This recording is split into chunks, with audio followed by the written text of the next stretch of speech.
नमस्कार मित्रांनो, आपल्या सगळ्यांचा आवडता आणि झी मराठीवरील सनई चौघडे मालिकेमध्ये आता एक खूप मोठा आणि भावनिक प्रसंग घडणार आहे. पुढच्या भागाच्या कथा पूर्णपणे भावनिक वळण घेणार आहे आणि अनेक नात्यांची खरी परीक्षा आपल्याला पाहायला मिळणार आहे आणि ते कशा प्रकारे होतं ते आपल्याला या भागामध्ये बघायला मिळेल. पण त्याआधी जर तुम्ही आमच्या चॅनलला सबस्क्राईब केलं नसेल तर सबस्क्राईब करा आणि व्हिडिओ आवडल्यास लाईक द्यायला विसरू नका. तर पुढच्या भागात आपल्याला असं पाहायला मिळणार आहे की शरू खूपच चिंतेत दिसणार आहे, कारण पमाचं टेन्शन तिला सहन होत नाही. तिचे टोमणे तिला सहन होत नसल्यामुळे ती जबरदस्तीने ती गौतम जो बघायला आलेला असतो मुलगा त्याच्यासोबत लग्न करायसाठी होकार देते आणि तिच्या चेहऱ्यावरती काळजी आपल्याला स्पष्ट दिसत असते. कारण गौतम इकडे जो तिचा प्रियकर आहे तिच्या तब्येत अचानकच बिघडल्यामुळे त्याला घाईघाईने हॉस्पिटलमध्ये दाखल करण्यात आलेलं असतं आणि ही बातमी ऐकताच शरू ही पूर्णपणे घाबरून जाते आणि शरूच्या मनामध्ये एकच विचार चालू असतो आणि तिला एकदा तरी गौतमला भेटायचंच असतं.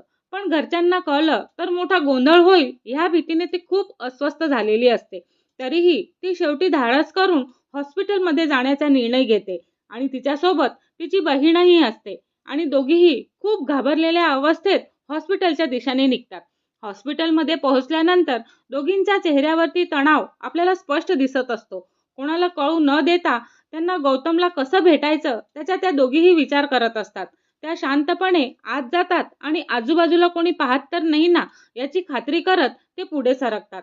इकडे दुसऱ्या बाजूला आपण बघतो की शर्वरी तिच्या ऑफिसमध्ये तिच्या वरिष्ठ अधिकाऱ्याला म्हणजेच जयला भेटण्यासाठी ऑफिसमध्ये येते आणि आधीपासूनच तिच्या मनामध्ये खूप राग साचलेला असतो, कारण जयने तिचा खूपच पहिल्या दिवसापासून अपमान केलेला असतो आणि त्याला पाहताच ती तिचा सगळा राग व्यक्त करू लागते. ती खूप संतापलेल्या आवाजामध्ये त्याला सांगते की त्याला फक्त पैसा आणि प्रतिष्ठा हे दोघेहीच फक्त महत्त्वाचे वाटतात, पण माणसांच्या भावना त्याच्यासाठी कधीच महत्त्वाच्या नाहीत. तिच्या बोलण्यात इतका राग असतो की तिथे ती उभी असलेले सगळे लोक शांतपणे तिच्याकडे पाहत राहतात. रागाच्या भरात ती आपल्या पर्समधून एक कागद काढते आणि थेट त्याच्या हातामध्ये देते. तो कागद म्हणजे तिचा राजीनामा असतो. ती ठामपणे सांगते की अशा गर्विष्ठ माणसांच्या हाताखाली काम करणं तिला अजिबात मान्य नाही.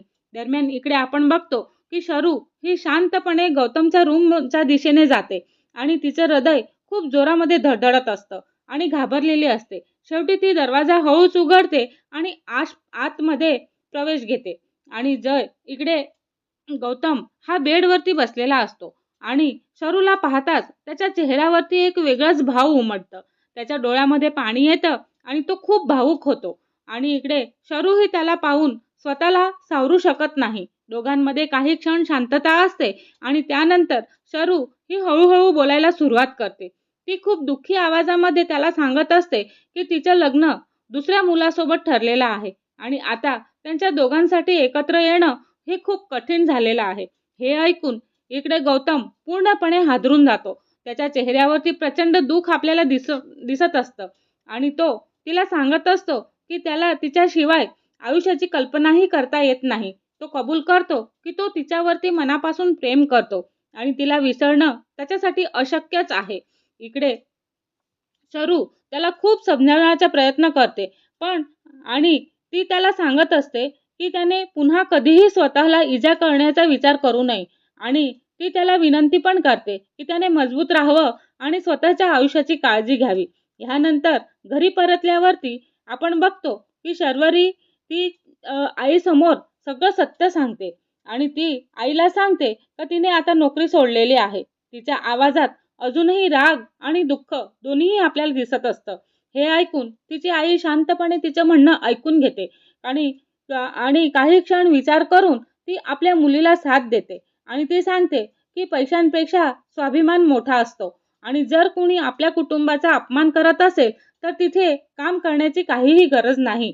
आईचा हा पाठिंबा ऐकून शर्वरीची चिंता थोडीशी कमी होते. ती शांत होते आणि तिच्या चेहऱ्यावरती आपल्याला हलकासा दिलासा दिसतो. पण दुसऱ्या बाजूला शरू आणि इकडे गौतम हे यांचे नातं तुटणार असतं आणि नातं सगळ्यांसाठी एक मोठा भावनिक धक्का ठरणार आहे. या सगळ्या घटनांमुळे पुढचा भाग खूपच भावनिक आणि तणावपूर्ण होणार आहे आणि अनेक नात्यांची खरी परीक्षा आता सुरू होणार आहे. आणि ह्या सगळ्या परीक्षा बघण्यासाठी आमच्या चॅनलला लाईक, शेअर आणि सबस्क्राईब करायला विसरू नका. धन्यवाद.